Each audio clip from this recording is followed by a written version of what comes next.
ప్రత్యామ్నాయం మేము నిలబెట్టుకున్నాం. ఎస్టిమేట్స్ అని మార్చ్ వరకు వస్తుంది.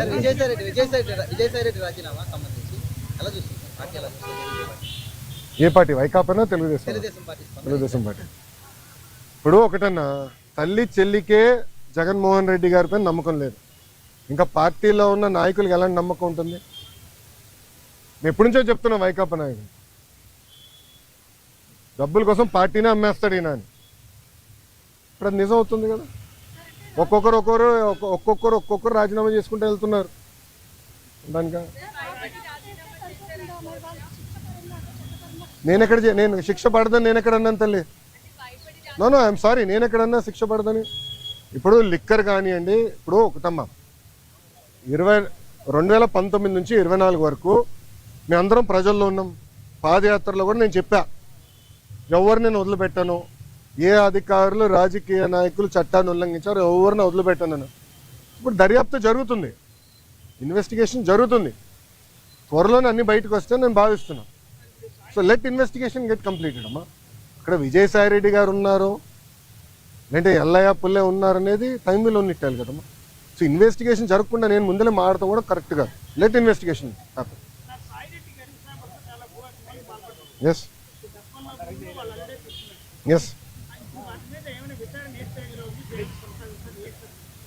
మీరు కాకినాడ పోర్ట్ విషయం కూడా మీ అందరు తెలిసిన విషయమే. కాకినాడ పోర్ట్ కూడా అడ్డగోలుగా తుపాకులు పెట్టి రూపాయి ఆస్తిని సుమారుగా 6 పైసలకి కొట్టేసానికి ప్రయత్నించారు. కొట్టేశారు, క్షమించాలి, ప్రయత్నం కాదు, కొట్టేశారు. ట్రాన్స్ఫర్ చేసుకున్న కేసు పడింది, దానిపైన ఈడీ వాళ్ళు కూడా లవ్ లెటర్లు రాశారు విజయసాయి రెడ్డి గారికి. రా బిడ్డ రా అని ఇంటికి. అన్నీ బయటకు వస్తున్నాయి కదా. సిమిలర్ ఫ్యాషన్ దీనిపైన కూడా కంప్లైంట్లు వస్తాయి, తప్పనిసరిగా యాక్షన్ తీసుకుంటాం.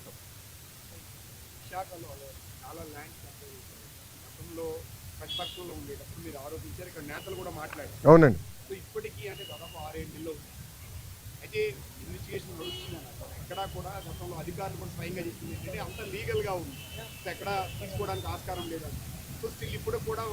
సో ప్లీజ్ బీ పేషెంట్, ఓపిక పట్టండి స్వామి, దర్యాప్తు జరుగుతుంది కదా. అవునండి.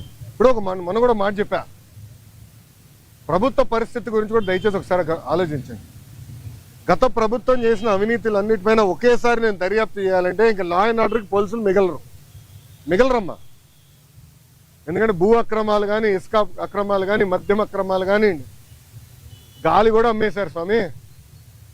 ఇంకా లా అండ్ ఆర్డర్కి పోలీసులు ఉండేదాకా ఉండదు. ఎందుకంటే ఒక్కొక్క ఇన్వెస్టిగేషన్ చాలా డీప్కి వెళ్ళాలి, పకడ్బందీగా చేయాలి. ఇప్పుడు లిక్కర్ ఉంది, చాలా పకడ్బందీగా చేస్తున్నారు.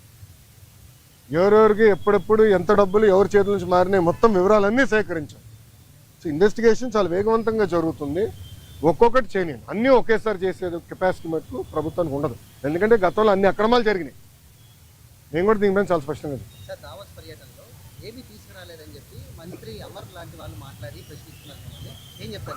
అరే కోడిగుడ్డుని నేను సూటిగా ప్రశ్నిస్తున్నా. మీరు మంత్రిగా ఉన్నప్పుడు మీరు ఏం తీసుకొచ్చారు ఆంధ్రాకి? ఏం తీసుకొచ్చారు చెప్పండి. ఇప్పుడు మేము మాకు ఇప్పుడే థ్యాంక్ యూ అన్న 7 నెలల్లో 6,33,568 కోట్ల రూపాయలు పెట్టుబడులు తీసుకొచ్చాము. 4,10,125 మందికి ఉద్యోగాలు కల్పించే పరిశ్రమలు ఆంధ్ర రాష్ట్రానికి ఎన్డీఏ ప్రభుత్వం తీసుకొచ్చింది. అది గర్వకారణం. కాగ్నిసెంట్ గురించి కూడా నేను ట్వీట్ పెట్టా కదా, చూడలేదన్న ట్వీట్? ఎవరు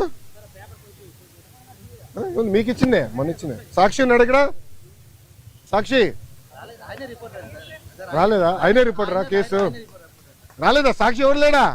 అరే ఆయనకి ఇద్దాం అనుకున్నానే కాగితం. ఇదన్నా చూడరా భయ్, కళ్ళు తెరువు అని అర్థం అనుకున్నా. ఇప్పుడు మీరు చూడండి, బాబు గారి దావోస్కి దాదాపు 1997 నుంచి వెళ్తున్నారమ్మా. దావోస్కి వెళ్ళినప్పుడు ఎప్పుడు ఒప్పందాలు చేసుకోం. దావోస్ చర్చిస్తాం, ఇంట్రెస్ట్ ఎవరికి ఎలా ఉందో డిస్కస్ చేసి మళ్ళీ తిరిగి వచ్చిన తర్వాత ఒప్పందాలు చేసుకుంటాం.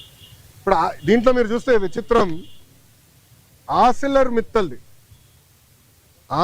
మిత్తల్ది దీంట్లో ఒప్పందం లేదు. పైన అసలు ఆసిల్లర్ మిత్తల్ది 1,35,000 కోట్ల రూపాయలు పెట్టుబడి అనేది ఉంది.